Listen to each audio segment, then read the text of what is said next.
Welcome to NRK nights. దేవుని పరిశుద్ధమైన ప్రశస్తమైన మనకి స్తుతులు స్తోత్రాలు. మీ అందరికీ నా వందనాలు తెలియజేస్తున్నాను. ఎట్టకేలకు కల్వరి టెంపుల్ సతీష్ కుమార్ గారికి బుద్ధి వచ్చింది, రియలైజేషన్ అయ్యారు. ఆయన హైదరాబాదులో కల్వరి టెంపుల్ స్థాపించినప్పుడు ఆయనకు మొదటి నుంచి ఉన్న సంఘస్థులు కాకుండా అనేక మంది క్రైస్తవ బిడ్డలు ఆయన చర్చిలో యాడ్ అయ్యారు. ఆయన చర్చిలో భాగస్వాములైన వారు, చర్చికి వచ్చేవారంతా ఆయా ప్రాంతాల్లో, హైదరాబాద్ పరిసర ప్రాంతాల్లో ఉంటున్న చిన్న చిన్న చర్చ్ పాస్టర్ల యొక్క సంఘస్థులు సతీష్ కుమార్ గారి యొక్క సంఘానికి ఆకర్షితులై అక్కడికి వెళ్ళారు. అక్కడికి వెళ్ళడంతో చాలామంది పాస్టర్లు ఇబ్బంది పడ్డారు. వాళ్ళు కష్టపడి రక్షించుకొని వాళ్ళ సంఘంలో ఉంటున్న సంఘ సభ్యులు సడన్గా సతీష్ కుమార్ గారి చర్చికి వెళ్ళటంతో చాలా ఇబ్బంది పడ్డారు. అదేది ఆయన పట్టించుకోలేదు. సో ఆ తర్వాత సేవ విస్తరించిన తర్వాత ఆయా పట్టణాల్లో, తెలుగు రాష్ట్రాల్లో ఆయా పట్టణాల్లో, సిటీస్లో, డిస్టిక్ హెడ్ క్వార్టర్లో తెర సంఘాలను ఏర్పాటు చేశారు. తెర సంఘాలు అనేది బైబిల్కి వ్యతిరేకం, సంఘ నియమాలకు వ్యతిరేకమైన స్క్రీన్ చర్చెస్ని ఏర్పాటు చేశారు. స్క్రీన్ చర్చెస్ ఏర్పాటు చేసి ఆయా పట్టణాల్లో ఒక ఫంక్షన్ హాల్లో ఒక అద్దెకు తీసుకొని అక్కడ తెర సంఘం ఏర్పాటు చేసి హైదరాబాద్లోని కల్వరి టెంపుల్ ఆరాధనలని లైవ్ స్ట్రీమింగ్ ఇచ్చేవారు. సో అక్కడికి చాలామంది వచ్చేవారు. అక్కడ లోకల్లో పాస్టర్లకు ఉన్న విశ్వాసులందరూ దీనికి అట్రాక్ట్ అయిపోయేవారు. అట్రాక్ట్ అయిపోయి వారికే దశమ భాగాలు ఇవ్వటం, వారికే కానుకలు ఇవ్వటం, వారు సతీష్ కుమార్ సంఘ సభ్యులుగానే వారు చలామణి అవుతుండటంతో చాలామంది పాస్టర్లు ఇబ్బంది పడ్డారు. టౌన్లలో, సిటీస్లలో, అలాగే డిస్ట్రిక్ట్ హెడ్ క్వార్టర్స్లో ఎక్కడైతే సతీష్ కుమార్ గారి చర్చెస్ ఉన్నాయో, స్క్రీన్ చర్చెస్ ఉన్నాయో, అక్కడ పరిసర ప్రాంతాల్లోని పాస్టర్లందరూ ఇబ్బంది పడ్డారు, ధర్నాలు చేశారు. ఈ స్క్రీన్ చర్చెస్ పెట్టొద్దు, మా సంఘస్థులు ఇబ్బంది పడుతున్నారు, మా దగ్గరికి రావట్లేదు, మా సంఘంలో గలిబిలి అవుతుంది, ఇది బైబిల్కి విరుద్ధం, సంఘ నియమాలకు విరుద్ధమని ధర్నాలు చేశారు, గొడవలు చేశారు, పోలీసులు కేసులు పెట్టారు. అంత మాత్రమే కాదు, వినతి పత్రాలు అవన్నీ ఇచ్చారు. ఇది ఏమీ పట్టించుకోలేదు సతీష్ కుమార్. పట్టించుకుపోగా ఆయా పాస్టర్లను నానా మాటలు అన్నారు, కుక్కలుగా పోల్చారు. అలాగే భార్య బిడ్డలను సరిగా చూసుకొని చేతగాని వారు అన్నట్టుగా దూషించారు.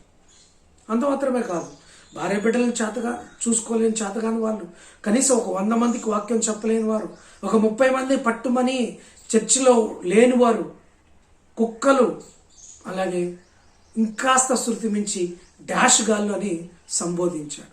ఇవన్నీ చాలామందికి మనస్తాపాన్ని గురి చేశాయి. వారందరి ప్రార్థన, వారందరి యొక్క పోరాటం, వారి అందరి యొక్క సంకల్పం ఇప్పుడు సతీష్ కుమార్లో కాస్త బుద్ధి వచ్చినట్టుగా కనపడుతుంది. సతీష్ కుమార్ పాస్టర్ గారు ఈ మధ్య ఒక వీడియో పోస్ట్ చేశారు. ఏంటంటే, ఎక్కడైతే స్క్రీన్ చర్చెస్, మా చర్చెస్ ఉంటాయో అక్కడికి వస్తున్న వారు మీ స్థానిక సంఘ కాపర్లను విడవద్దు,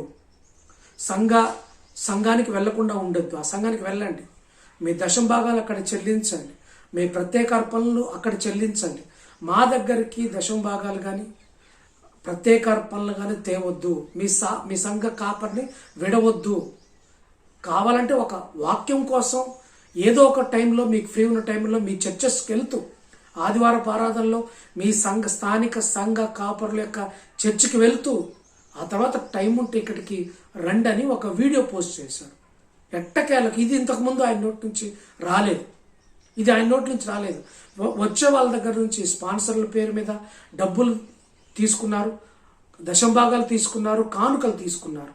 ఇదేందని అడిగినప్పుడు ఆయన నోరు మెదపలేదు. కానీ ఇప్పుడు ఏ చెట్టు కింద కూర్చుంటే బుద్ధి వచ్చిందో, లేకపోతే చిన్న కుమారుడికి బుద్ధి వచ్చినట్టుగా, తప్పిపోయి చిన్న కుమారుడికి పందుల పోటు దగ్గర, పందుల శాల దగ్గర బుద్ధి వచ్చినట్టుగా సతీష్ కుమార్ గారికి ఎక్కడ బుద్ధి వచ్చిందో తెలియదు. కానీ ఆ స్క్రీన్ చర్చెస్కు కానుకలు తేవద్దు, దశమ భాగాలు తేవద్దు, మీ స్థానిక సంఘ కాపర్లను విడవద్దు అని చెప్తున్నాడు. ఒకసారి సతీష్ కుమార్ గారు ఏం మాట్లాడుతున్నాడు ఒక వీడియో చూద్దాం. ఆ వీడియో ఒకసారి చూడండి. నా మనవి జాగ్రత్తగా వినండి. మీరు ఎవరైనా ఇతర సంఘాలకు సభ్యులుగా ఉంటున్నారా? అయితే వినండి.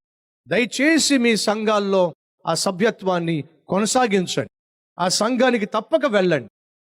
అదే సమయంలో చక్కని వాక్యం కావాలి అని కోరుతున్నారా? అయితే కల్వరి టెంపుల్కి ఆ సమయంలో మీరు ఏ మందిరానికి వెళ్తున్నారో వెళ్ళి, వీలైతే మొదటి ఆరాధనలోనో, సెకండ్ ఆరాధనలోనో, లేక థర్డ్ ఆరాధనలోనో పాల్పంచుకోండి. ఎక్కడ కల్వరి టెంపుల్ ప్రారంభించినా మీ కానుకల కొరకు కల్వరి టెంపుల్ ప్రారంభించే ఉద్దేశం లేనే లేదు.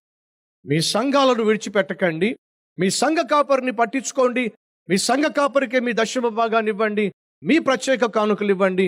ఇతర సంఘాలకు చెందిన వారైనట్లయితే ఉచితంగా కల్వరి టెంపుల్కి వచ్చి వాక్యం విని మీరు బలపరచబడండి. చూసారుగా సతీష్ కుమార్ గారు ఏం మాట్లాడుతున్నారంటే, స్క్రీన్ చర్చెస్ కానీ మా చర్చెస్కి వచ్చే వాళ్ళు స్థానిక సంఘాలను విడవద్దు, స్థానిక పాస్టర్లను గౌరవించండి, మీ కానుకలు దశమ భాగాలు అక్కడే చెల్లించండి, వాక్యం కోసం అయితే తప్పకుండా వచ్చి వినండి అని చెప్పారు. ఇంతకుముందు ఆయన స్వరంలో కానీ ఆయన మాటల్లో కానీ ఇది లేదు.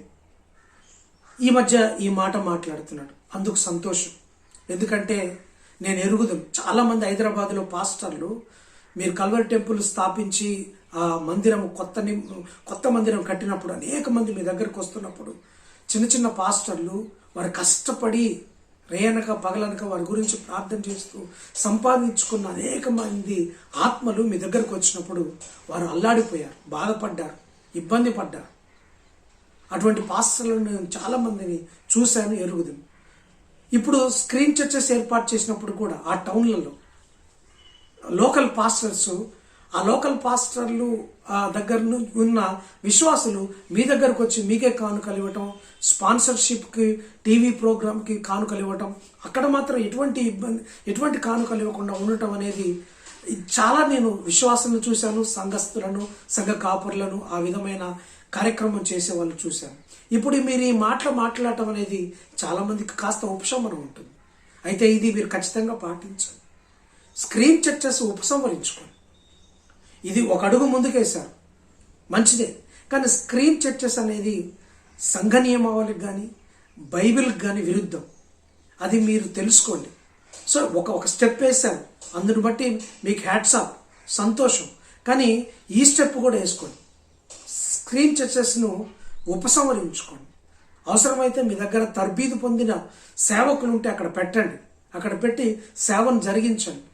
మీరు ఆ దగ్గరకు వచ్చి ఏదో ఒక వారంలో వాళ్ళకి బోధించండి. అంతేగాని స్క్రీన్ చర్చెస్ ఏర్పాటు చేసి ఇంకా ఆకర్షించుకునే ప్రయత్నం చేయదు, పైపెచ్చు.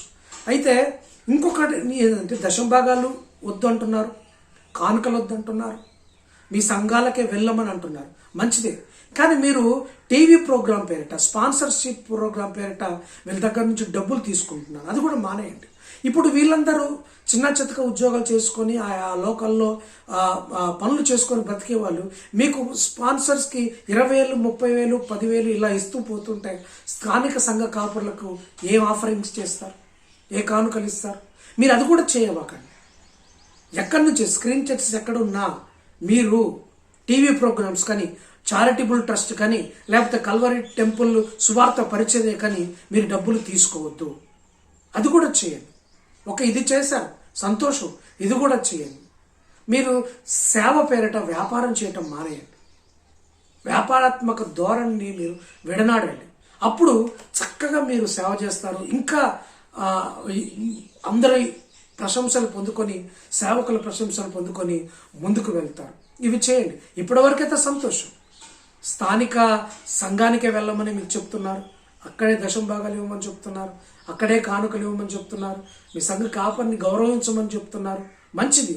ఇంతకుముందు రాని మాటలు మీ నోటి నుంచి వచ్చాయి కాబట్టి మీకు బుద్ధి వచ్చింది, మీకు రియలైజేషన్ అయిందని అనుకుంటున్నాం. అయితే మీరు కొన్ని సంఘ నియమావళికి బైబిల్కి విరుద్ధంగా చేస్తున్న పనులు కూడా అతి త్వరలోనే ఉపసంహరించుకోండి. దేవుడు ఇంకా మిమ్మల్ని దీవిస్తాడు. Thanks for watching. God bless you.